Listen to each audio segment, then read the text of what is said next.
Hello everyone, welcome back to second part of the class या second class some basic concept of chemistry।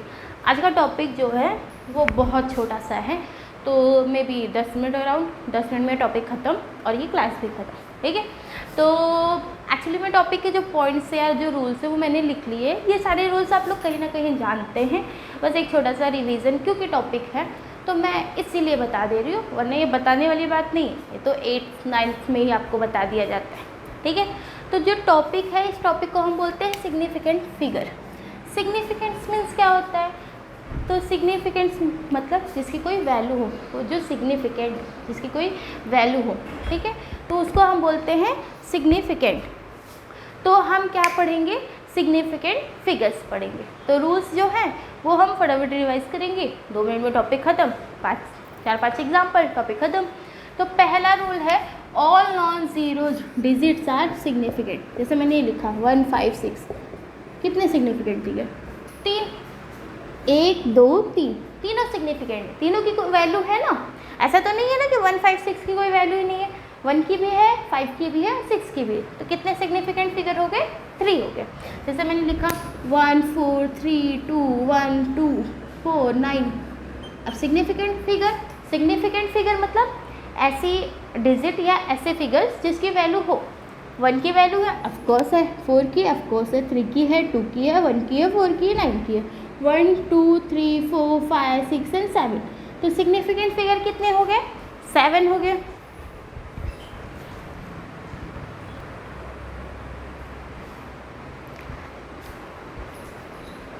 तो अब इन सब की value है तो ये सबके सब सिग्निफिकेंट फिगर हो गए।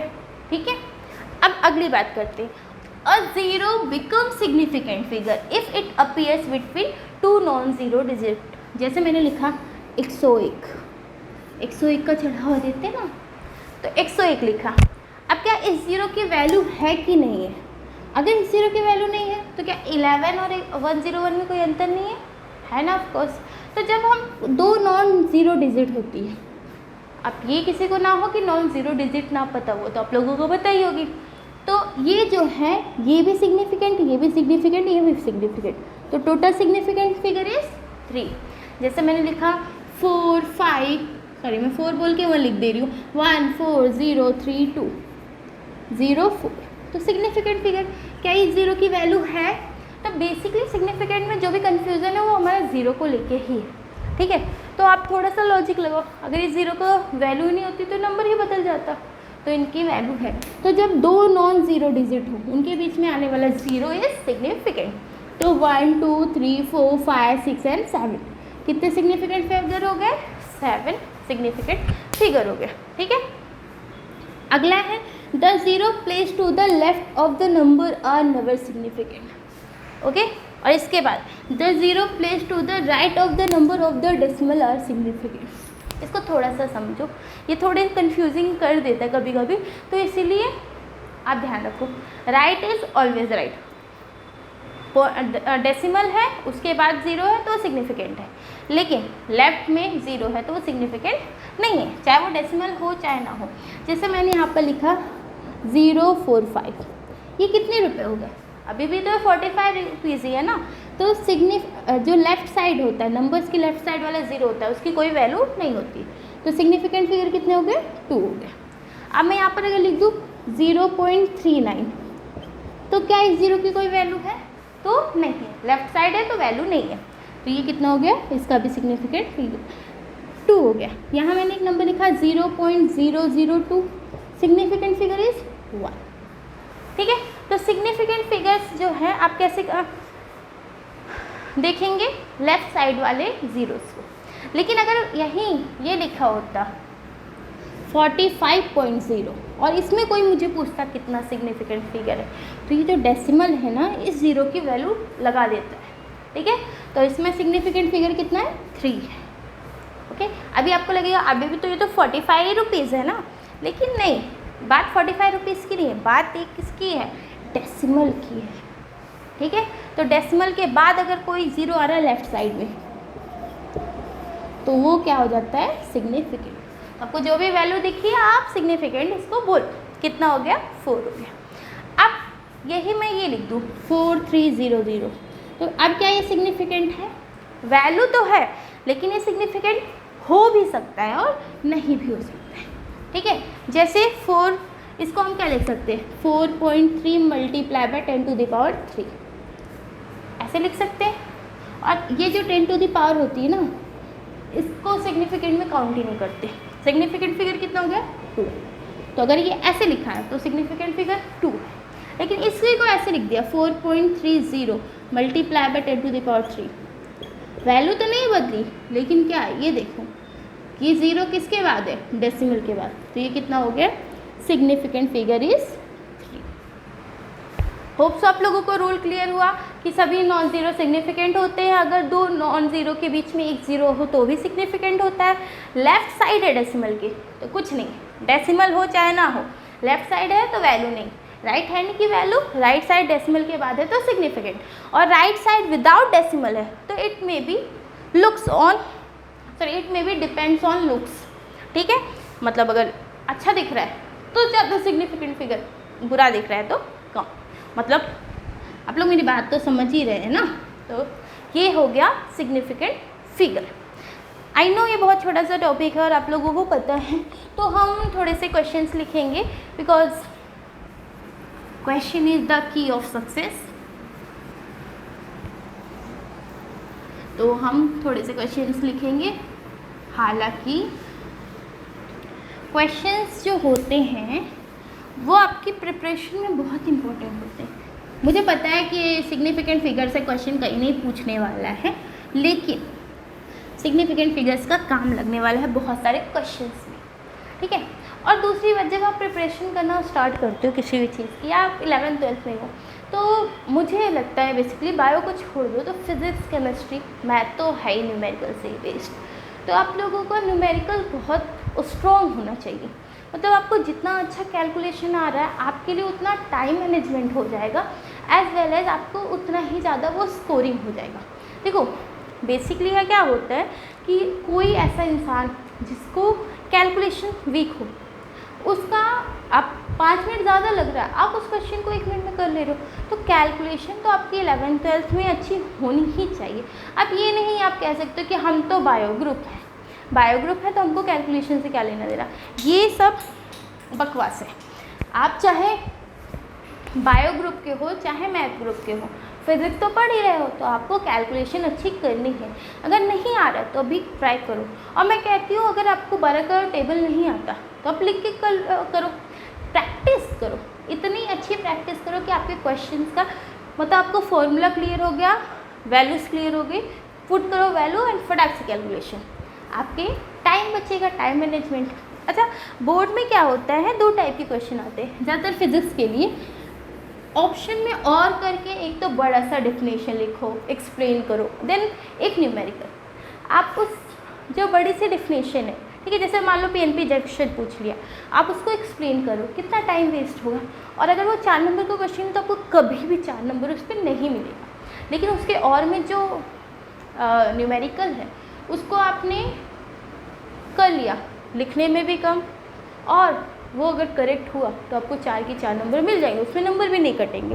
तो जो थ्योरीज वाले होते हैं ऑफकोर्स आपको आने चाहिए, बट न्यूमेरिकल्स जो होते हैं आपको हमेशा ज़्यादा फ़ायदेमंद होते हैं, ठीक है। तो अब मैं कुछ डिजिट लिखूँगी, आपको उसको सिग्निफिकेंट फिगर बताना है, ठीक है। तो पहली है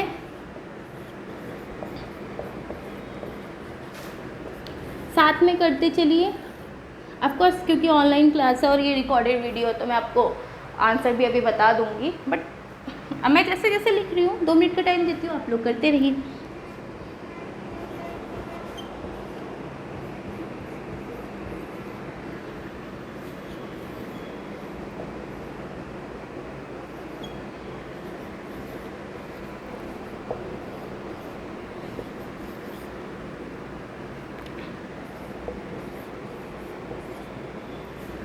ये 5 इसको बता दीजिए और कुछ बेसिकली बता दीजिए।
ये आपके 10 क्वेश्चन है, 5 में इसमें सिग्निफिकेंट फिगर बताना है और 5 में बेसिक कैलकुलेशन है। मैं आपको 2 मिनट का टाइम देती हूँ, आप लोग इसको करिए, मैं 2 मिनट में आपको बताती हूँ।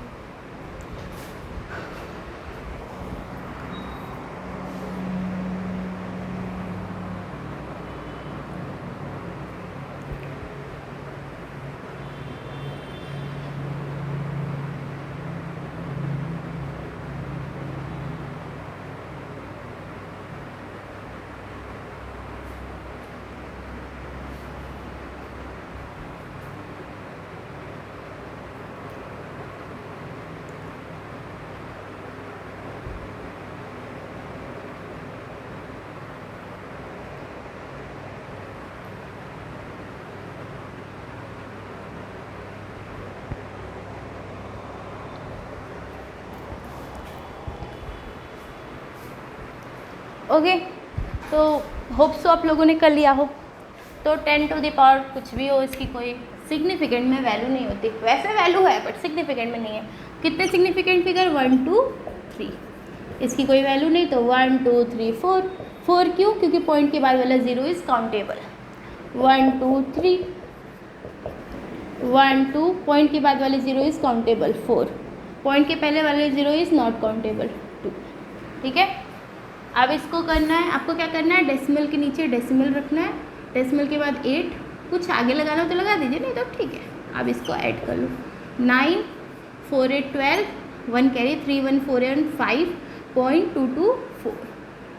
ठीक है, मल्टीप्लाई कर लीजिए, 9 1 ज़ा 9, 9 2 ज़ा 18। पॉइंट कितने डिजिट बाद? 1 2। सॉरी, इसको नहीं करते, इसको काउंट नहीं करेंगे अभी पॉइंट। तो कितने डिजिट बाद? 1 डिजिट बाद, 18.9। ठीक है, इसको डिवाइड करना है, कर दीजिए, 21.21 अपॉन 0.7। आ रहा है तो ठीक है, लाइक कि कैसा हो जाएगा, 212.1 अपॉन 7। 7 3 ज़ा 0 कटेगा नहीं, 0 और 3 ज़ा 30.3। इसको डिवाइड कर माइनस कर दीजिए, तो डेसिमल के नीचे डेसिमल, 46.34 29.2। डेसिमल के नीचे डेसिमल होना चाहिए। ठीक है, मैंने बहुत बच्चों को देखा ये क्वेश्चन है यहाँ पर, ये 2 इसके नीचे, 9 इसके नीचे, आपका आंसर ही गलत हो जाएगा। डेसिमल के नीचे is always decimal. 4 sorry minus है ना, ओके ठीक है, 4 3 में से 1, 16 में से 9, तो 7 एंड 3 में से 1। अब ये तो डेफिनेटली मोस्ट ऑफ लोगों ने गलत किया होगा। तो आपको क्या करना है, आपको सिंपल बॉड मास रूल याद करना है। बॉड मास रूल आप लोगों को बहुत बार बताया गया होगा। तो B फॉर ब्रैकेट, ब्रैकेट मतलब ऐसा। तो आपको कभी भी किसी क्वेश्चन में ब्रैकेट दिखे तो सबसे पहले क्या सॉल्व करना है, ब्रैकेट। 3 टाइप की ब्रैकेट है, small bracket, middle bracket and big bracket. तो सबसे पहले हम बिग ब्रैकेट सॉल्व कर, सॉरी उल्टा बोला क्या मैंने, सबसे पहले स्मॉल करते हैं, देन मिडल करते हैं, देन बिग ब्रैकेट करते हैं। ऐसे क्वेश्चन आपको मैथ में मिलते होंगे, 9th वगैरह में ऐसे क्वेश्चन बहुत ज़्यादा होते हैं, बट बाद में उतने नहीं होते। तो अभी तो फिलहाल ब्रैकेट हो गया। O फॉर ऑफ, ऑफ भी is a kind of multiple. जैसे मैं आपको लिखूँ 2 of 3, तो ये है तो एक्चुअली में मल्टीपल ही, लेकिन आपको क्या करना है, अगर ऑफ लिखा है तो आपको पहले करना है। फिर है D for of course divide, M for multiply, A for add and S for subtract. तो इसमें सबसे पहले हम क्या करेंगे, डिवाइड। 4.6 डिवाइडेड बाय 2.3, तो कितना आएगा 2। ठीक है, मल्टीप्लाई बाय 2.9, तो 2.9 से मल्टीप्लाई करो, 9 8 2 2 ज़ा 4 1 5, 5.8।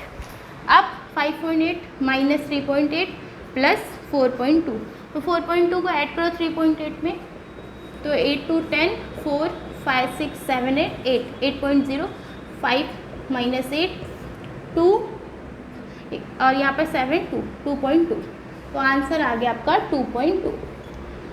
अगर ये क्वेश्चन आप लोगों का सही है तो very good, keep it up, और नहीं सही है तो कोई बात नहीं, अभी आपके पास बहुत टाइम है, तो आप प्रैक्टिस कर सकते हो। जितनी हो सके उतनी प्रैक्टिस करो, जितना हो सके उतना ये रूल प्रैक्टिस करो। मतलब आप कैलकुलेशन में आपका कभी गलत हो ना, बहुत बार क्या होता है कि आपको क्वेश्चन आता रहता है, आपको वैल्यूज आती रहती है, वैल्यू पुट भी कर लेते हैं, बट कैलकुलेशन के चक्कर में आंसर गलत हो जाता है। तो ये इस गलती से आप लोग बचें, ठीक है। अब क्योंकि ये छोटा सा टॉपिक था, मैं अगला टॉपिक थोड़ा बड़ा है तो उसको मैं एक वीडियो में कवर करना चाहती हूँ, तो इस वीडियो को हम यहीं पर फिनिश करते हैं, देन नेक्स्ट टॉपिक हम पढ़ते हैं। आप लोगों को क्या करना है, रिवाइज़ करना है, थोड़ा थोड़ा डेली पढ़ते रहिए और मेरे चैनल को सब्सक्राइब करिए, अपने दोस्तों को, अपने फैमिली मेम्बर्स को शेयर करिए, अपने मम्मी पापा से भी सब्सक्राइब करवाइए, ठीक है। I know mummy papa videos नहीं देखेंगे, सब्सक्राइब करेंगे, सब्सक्राइबर ही बढ़ेंगे, ठीक है। तो आप लोग वीडियो को सब्सक्राइब करिए, रिवीजन करते रहिए। Thank you.